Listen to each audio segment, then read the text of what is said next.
The Saud coalition has blamed a technical mistake as it admitted carrying out an airstrike in the Yemeni capital that killed 14 civilians.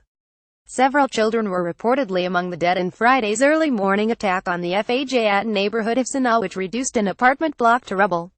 The capital is controlled by Iranian-backed Houthi rebels, who have been battling the alliance since 2015. The coalition accused the rebels of setting up a command and communications center in the middle of this residential area to use civilians as human shields. Image buildings were reduced to rubble in the bombing. They said a review of the airstrike had found a technical mistake was behind the accident. Spokesman Colonel Turki al-Malki said the coalition regrets the collateral damage caused by this involuntary accident and offers its condolences to the families and relatives of the victims. Witnesses said the strike had not targeted the apartment block where people were killed, but instead hit an empty building next to it that caused the flats to collapse. It was the latest in a wave of deadly raids on residential areas blamed on the coalition.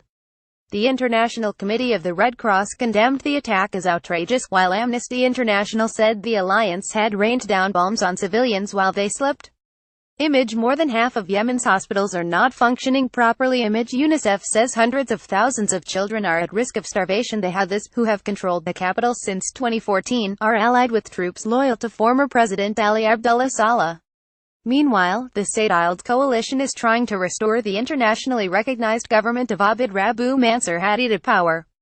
Nearly 8,400 civilians have been killed and 47,800 wounded since the alliance intervened in the conflict in 2015, according to the World Health Organization.